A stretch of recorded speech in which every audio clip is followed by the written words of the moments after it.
Tidak dapat dipungkiri bahwa keadaan sekitar atau kondisi satu peristiwa atau sesuatu yang terjadi di sekeliling kita itu mempengaruhi bagaimana kita bertindak, mempengaruhi kinerja, mempengaruhi bagaimana kita tetap bergiat atau berkarya. Pengaruh-pengaruh apalagi dari yang buruk itu sangat kuat membuat seseorang menjadi jatuh dan runtuh semangatnya. Apalagi dengan berbagai macam berita-berita yang beredar yang seolah mengancam banyak orang pada masa-masa sekarang ini.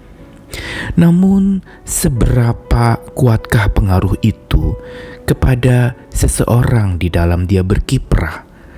Apakah keadaan-keadaan yang begitu buruk membuat orang menjadi jatuh semangatnya dan tidak bisa berbuat apa-apa lagi? Disinilah sebenarnya kekuatan kita diuji, yaitu saat ada ancaman, ada peristiwa, ada berita, ada segala macam prediksi manusia tentang apa yang akan terjadi. Itu sedang menguji seseorang. Dan bagaimana seseorang memperlakukan berita-berita itu, memperlakukan hal-hal itu, akan menentukan bagaimana memang dia berkiprah. Bila dia anggap segala yang terjadi itu sebagai sebuah ancaman, maka tentu saja akan melemahkan semangat. Tapi bila itu sebuah tantangan, maka seseorang tidak pernah akan berhenti semangatnya untuk berkiprah terus. Namun sebagai orang yang percaya kepada Tuhan, ada kekuatan yang membuat segala ancaman atau tantangan itu yang ada di dalam hidup setiap orang percaya dan yang menimpa kehidupan setiap orang percaya tidak akan memandekkan semangat, juga tidak akan memendekkan iman. Justru kekuatannya adalah dari percayanya. Makin dia percaya kepada Tuhan yang selalu menyala di dalam hidupnya, maka semangatnya tidak pernah pudar, cahaya hidupnya tidak pernah pudar.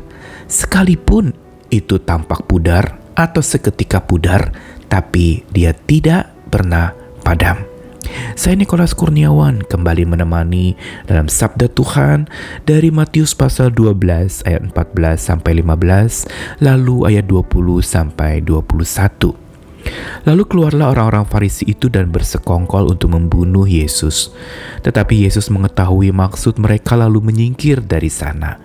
Banyak orang mengikut Yesus dan Yesus menyembuhkan mereka semuanya.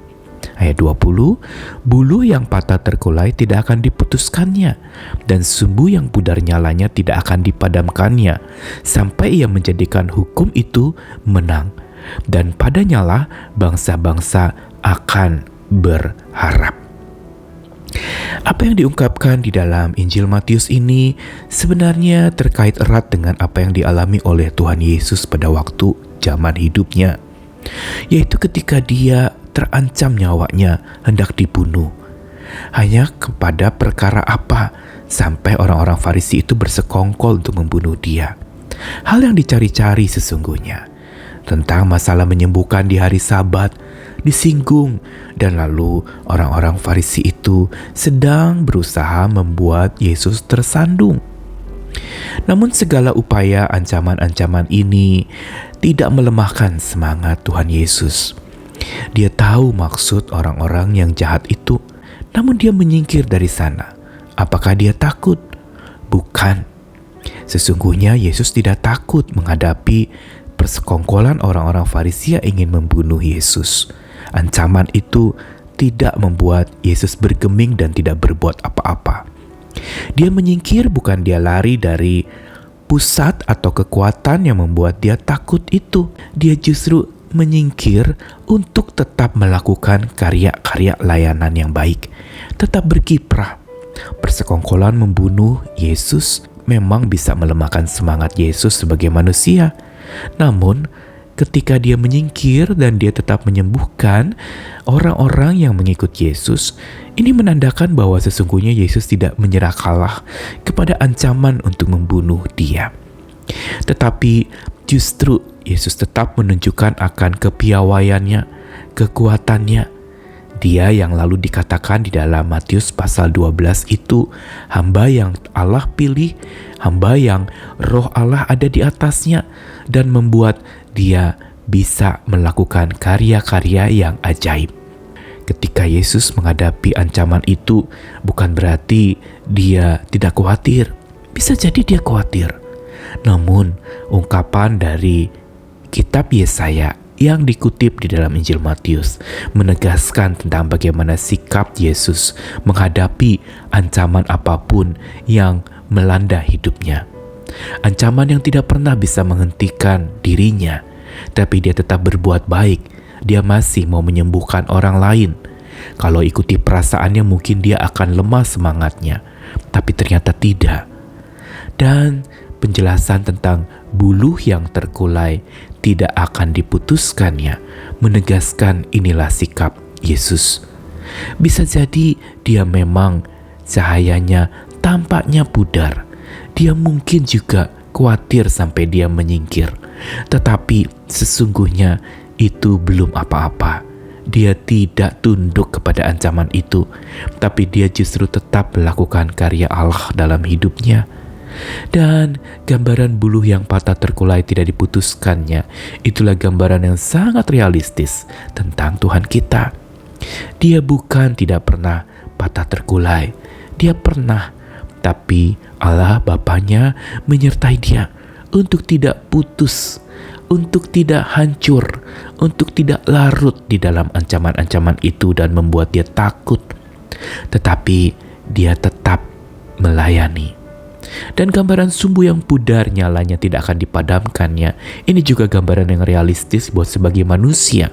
Siapapun dia termasuk Yesus juga mengalami yang namanya sumbu yang pudar nyalanya. Tapi pudar bukan berarti padam. Pudar mungkin hanya cahaya yang mengecil sedikit. Seperti misalnya satu batang lilin ada cahaya dan lalu kemudian tertiup angin. Dia tidak langsung mati, tetapi dia hanya mengecil cahayanya, tapi tidak padam. Dan disinilah justru Allah melindungi Yesus. Allah menyertai kita juga para pengikutnya. Allah menyertai orang percaya, karena dengan percayanya maka hukum itu menang. Dan dengan percaya kepada Tuhan, maka itulah pengharapan akan tumbuh terus, karena yang kita harapkan adalah Dia yang tidak pernah akan memadamkan semangat kita dan cahaya hidup kita. Tidak pernah akan mematahkan segala macam daya upaya kita, walaupun kadang kita terkulai dan butuh istirahat, tapi tidak pernah patah. Karena apa? Lindungan Tuhan menguatkan kita. Hari ini apapun yang sedang kita alami, mungkin sedang terancam hidup kita oleh sakit penyakit, mungkin sedang terancam hubungan di tengah-tengah keluarga kita, mungkin oleh kesalahpahaman atau peristiwa-peristiwa yang menyakiti, atau berita-berita yang beredar belakangan ini yang seringkali mengancam semangat orang-orang di dalam tetap berkiprah berbuat baik.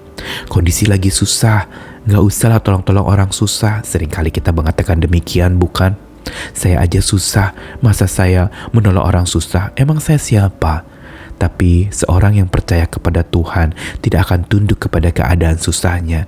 Dia tetap berbuat baik kepada orang-orang susah, walaupun dia sedang susah. Karenanya mari kita pegang apa yang sabda Tuhan katakan hari ini. Cahaya bisa pudar, tapi tidak pernah padam, karena cahaya Tuhan terus beserta dengan kita. Daya upaya kita bisa saja terkulai, tapi tidak pernah patah, karena Tuhan yang memberi daya kepada kita. Hari ini, biar cahaya dari Tuhan dan daya upaya yang oleh kekuatan Tuhan menyertai kita mengarungi kehidupan yang penuh tantangan, yang penuh ancaman, yang bahkan di hadapan kita ada begitu banyak raksasa-raksasa masalah yang bisa mengancam. Tetapi bersama dengan Tuhan yang memberi tentram, kita maju, melangkah, dan dengan kekuatannya kita sanggup melakukan segala perkara. Tuhan mengasihi kita sekalian. Amin.